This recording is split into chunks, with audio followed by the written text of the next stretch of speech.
Hello, welcome back to Sophie's kitchen. ഇന്നത്തെ ഒരു ശ്രീലങ്കൻ റോട്ടിയാണ്. ദുബായിൽ വെച്ചിട്ട് ഒരു ശ്രീലങ്കക്കാരിയായിട്ട് പരിചയമായിട്ട് അവർ കാണിച്ചു തന്നതാണ്. അതിനായിട്ടൊരു വലിയൊരു സവാള ചെറുതാക്കി കട്ട് ചെയ്തിട്ടുണ്ട്, 2-3 ഉള്ളി എടുത്തിട്ടുണ്ട്, ഒരു 3 പച്ചമുളക് ചെറുതായിട്ട് കട്ട് ചെയ്യുന്നുണ്ട്,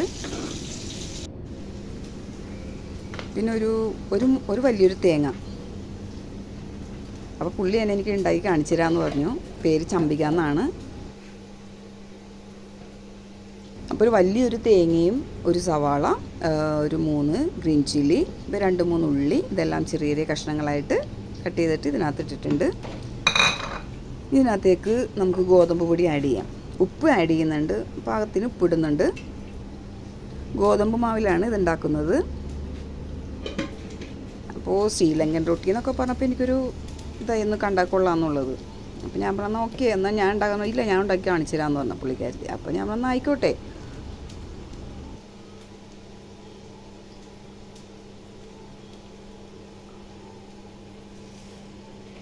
ഞാനൊരു 4-5 കപ്പോളം ഗോതമ്പ് മാവ് ഇട്ടിട്ടുണ്ട്. ഇനി ആവശ്യത്തിന് വേണമെങ്കിൽ ആഡ് ചെയ്യാമെന്ന് പറഞ്ഞു.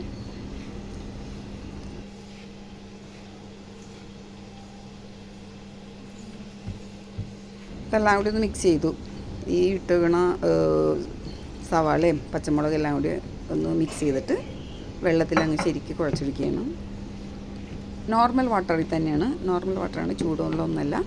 നോർമൽ വാട്ടറിലങ്ങ് കുഴച്ച് കൂട്ടിയെടുക്കുന്നുണ്ട്. ആവശ്യാനുസരണം ഗോതമ്പ് പൊടി ആഡ് ചെയ്യുന്നുണ്ട്. നല്ല ഇടിച്ചാണ് കുഴച്ചെടുക്കുന്നത്.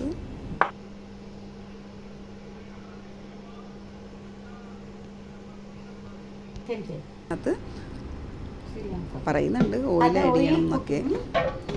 ഓയിൽ ആഡ് ചെയ്തു. പിന്നെ വലിയ ബോൾസ് ആക്കിയത്.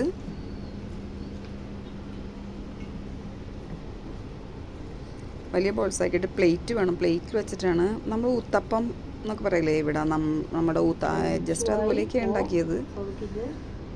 കണ്ടിട്ട് അതുപോലെയൊക്കെ തന്നെ എനിക്ക് തോന്നിയത്. ഇതെല്ലാം സാധനങ്ങളെല്ലാം ഇട്ടിട്ട് പുള്ളി പറയുന്നത് എണ്ണ തേച്ചിട്ട് ഇങ്ങനെ പ്ലേറ്റിൽ വെച്ചിട്ട് പരത്തിയെടുക്കണം എന്നാണ്. ചാനൽ കണ്ട് ഇഷ്ടമാവുകയാണെങ്കിൽ ഒന്ന് സബ്സ്ക്രൈബ് ചെയ്യണേ. അപ്പോൾ കുറച്ച് ബോൾസ് എല്ലാം ആക്കി വെച്ചിട്ടുണ്ട്.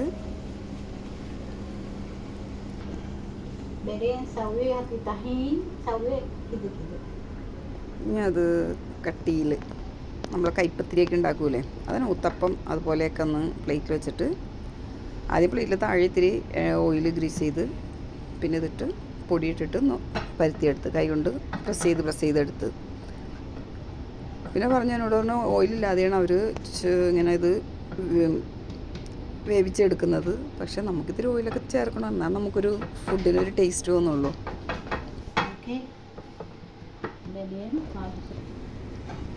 ഓയിലില്ലാതെ നോക്കട്ടെ എങ്ങനെയാണ് ചെയ്യണമെന്ന് പറഞ്ഞു. ഓയിലില്ലാതെ ഡ്രൈ ആകൂലേ, ഒന്ന് കാണിച്ചു തരാമെന്ന് പറഞ്ഞിട്ട് അത് ഫ്രൈ പാനിലിട്ടിരിക്കുകയാണ്.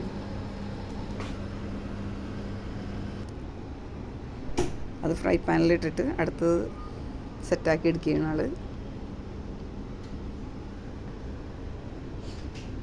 പിന്നെ ആൾ സോ ഫാസ്റ്റാണ്, കാരണം നമ്മളിങ്ങനെ എടുക്കുമ്പോഴേക്കും ആൾ ഒന്നിലേക്ക് ചെയ്തുകൊണ്ടേ പോകണം.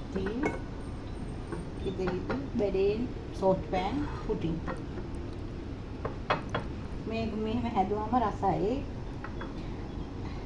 හතේ ලුණු, අවමිරිස්, කරපිංචා, බිත්තරයක් දානවා නම් බිත්තරයක් එහෙම දාලා කැලා පිටි ටික අනලා රොටිය වඩන්න ඕනේ. වඩලා හකලා ටෝස් පෑන් එකක් අරගෙන ඒකට දාලා පුච්චලා අරගෙන රුළු මිරිසක් හදලා ඒක කනවා.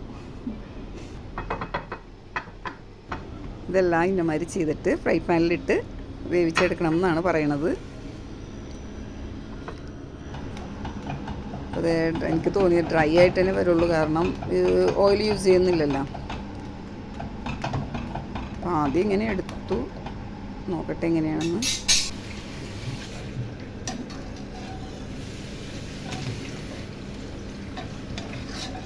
പിന്നെ ശരിക്കും റമദാന് കഴിക്കാൻ പറ്റിയതാണ്, കാരണം ഓയിൽ കുറച്ച് യൂസ് ചെയ്യണതാണ് ഏറ്റവും നല്ലത്.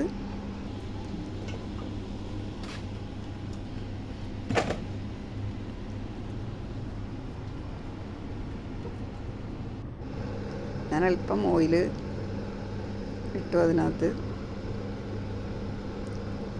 അപ്പോഴൊരു സോഫ്റ്റ്നെസ് വന്നിട്ടുണ്ട്. ഒരു അവർ ഓയിലൊട്ടും ചേർക്കില്ല എന്ന് പറഞ്ഞു, കാരണം തേങ്ങ ഉള്ളതുകൊണ്ട് ഓയിൽ ചേർക്കാറില്ല.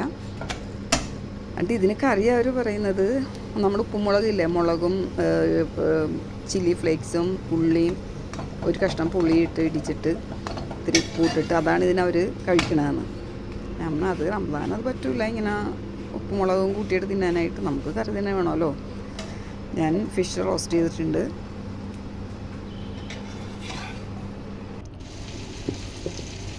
അങ്ങനെ ശ്രീലങ്കൻ റൊട്ടി റെഡി ആയിട്ടുണ്ട്. സംഭവം കൊള്ളാം, എല്ലാവരും ട്രൈ ചെയ്യുക. സ്പെഷ്യൽ ആയിക്കോട്ടെ. Thank you for watching.